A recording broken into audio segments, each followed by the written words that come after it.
Hi, my name's Nick Griffin from Munro Partners, and I'm here to talk to you about the investment process that we've built here over the last 13 years that we've been working in international equity markets. The key and most important thing about our investment process is that we are growth investors. Our job is to find growth companies that can grow or shrink at a more sustainable basis than the peer group. We do this most importantly by focusing on earnings. And so our investment philosophy has three overriding principles. One is that earnings growth drives stock prices. We generally find that any company that can make more money every year, we generally find its share price goes up. Two, we think that sustained earnings growth is actually worth more than cyclical earnings growth. And lastly, and most importantly, we find that the market often misprices growth and its sustainability. What I'm showing you here on these two charts is on the right-hand side, I'm showing you the share price of Bank of America over the last 10 years. The black line is the share price and the blue line is the 12-month forward rolling earnings expectations for the company. And on the left-hand side, I'm showing exactly the same thing for MasterCard. And the first thing you'll notice is their share prices are essentially following their forward EPS expectations. The second thing we'd say is that we probably don't have a lot of value to add on where the earnings of Bank of America are going. It relies a lot on macro indicators, interest rates, regulation, etc. But on the left-hand side, MasterCard, you can see, is benefiting from a simple shift from physical to digital cash. This is a structural shift, creating sustained earnings growth over a long period of time. What's interesting about this slide is I think most people know this. In fact, most people have known this for quite some time. Yet the market is incapable of pricing it in. And the reason why it can price it in is because it's accelerating. And so that's our final point. The market always misprices growth and its sustainability. And the reason why that happens is because most of the market believes in mean reversion. And our job at Munro Partners is to find the situations where mean reversion doesn't exist. So how we do that and how we've done that over the last 13 years is to focus us on our core secular universe of global growth stocks. And so what we're showing you on this chart is that many years ago, we worked out in the big bubble, there was 24,000 companies in the world with a market cap above $100 million. Within that 24,000 companies is a whole bunch of companies that profess to grow.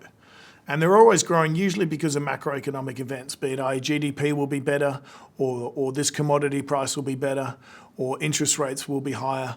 And all of these things, while potentially could occur, are notoriously hard to predict. But on top of that, we'd found we didn't have an edge in predicting those things. We have a view, it's just our view's as good as someone else's. And so what we wanted to do was focus on where we could find an edge. And so what we spent the last 13 years building is this smaller secular growing equity universe. We have it down to under 1,000 stocks, and they generally come across these different areas of interest that I'm showing you on the right. And I think a lot of these are fairly obvious also. So if you look at e-commerce, for instance, e-commerce is only 10% of all commerce today. It's clearly continuing to grow share, hence it's growing at roughly 13% per annum. 10% share of all commerce will probably grow to 30% over time. And so this is an obvious place to look for structural earnings winners. We also obviously see the same thing happening with the internet, where disruption has been occurring over the last 20 years, creating large structural winners, but also in now new areas like healthcare or potentially the food and beverage revolution. The second part of our process is the qualitative and quantitative tests that we put all of our companies through.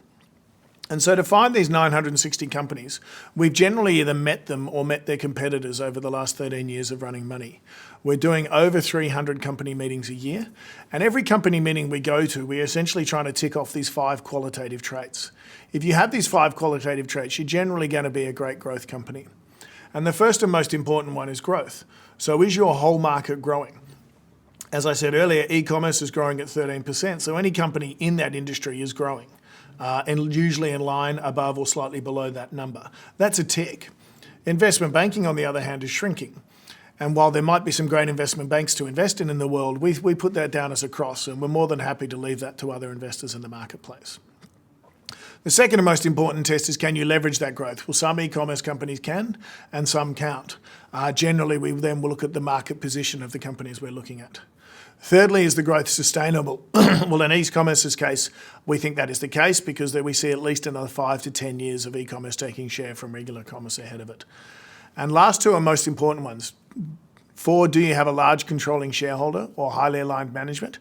And 5, what's the customer perception of your business? We find time and time again these leaders to these very few winners. Often we have situations where you find large structural growth trends, you find a lot of potential investments, but it's always the one with the highly aligned management and the greatest customer perceptions that end up winning. The best example we always used here is the smartphone market, where at the start of smartphones in 2008, there were potentially 10 investments we could have invested in. Yet 8 of those investments didn't make it, be it Nokia, Ericsson, BlackBerry, Motorola, etc. 2 did, Apple and Samsung. And both of them had that important controlling shareholder who was militant about the customer perception of the product, positioned for growth, sustainability, and in Apple's case, turned it into the largest company in the world. You can see similar traits at Google, Facebook, and Amazon, but also even among smaller companies that I'm sure many of you invest in today. We see it in most of the countries we look for. But these are the key qualitative characteristics we look for to get into our universe of 963 stocks. What we then do is we build on the right here, we're showing you these areas of interest. So this is just a better example going into more detail of an area of interest. This is internet disruption. We have a basket of potential winners here. These are just a cross-section of some of the companies that sit inside our universe. And it's important to remember there are sub-trends that could potentially appear here. And these are the companies that we want to do work on. The third part of our investment process is the idea of valuation, the quantitative side of our process. Here we build our own in-house models, which essentially identify structural earnings growth, usually significantly above consensus. We then also set a multiple target based on our qualitative view of the company, and we identify catalysts. The companies we're looking to invest in, we're looking for them to double within the next 3 to 5 years. So that's a minimum of 15% per annum return, and we need to be able to mathematically prove that before we can put it in the portfolio. The last part of the investment process is putting the portfolio together. And so here we're looking at portfolio construction and risk management. The key difference here, I think, with many products is we use stop losses. We generally find stop losses work well as a review or a reaction function within our long-only portfolio. So if any company we own falls more than 20% from peak or from cost, it is subject to a review. That review is done in the investment team meeting, of which all members of the team are present, and whoever is responsible for that stock needs to defend it to the entire team. If one person in the team decides we should sell the stock, then it is taken out of the manager's hands. What generally happens is we generally unanimously agree to keep it, but we can only keep it for 30 days. And then if it's still triggering, we review it again. And in 30 days' time, if it's still triggering, we review it again. And eventually you work out that you've actually got the wrong stock. This is a reaction function. Eventually you work out you bought BlackBerry instead of Apple. And so not only do you avoid the losses, but it also leads you towards the eventual winners. And what it creates is the picture we've shown you on the right here. On the right, we're showing you our top 10 winners since inception and our top 10 losers since inception. And what you're seeing here is we're generally trying to have our winners significantly outweigh our losers. Equities is a great place to invest. Stocks can go up thousands of %, yet they can only fall 100. So it's asymmetrically in your favor to invest in equities.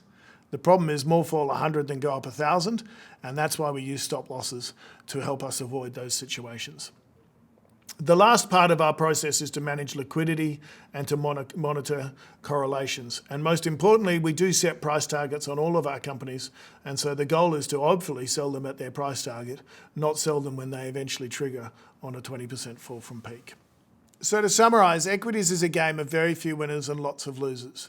You find those few winners with structural growth opportunities, and so that is where our universe focuses. We have a universe of less than 100,000 stocks that focus on the key areas of structural growth.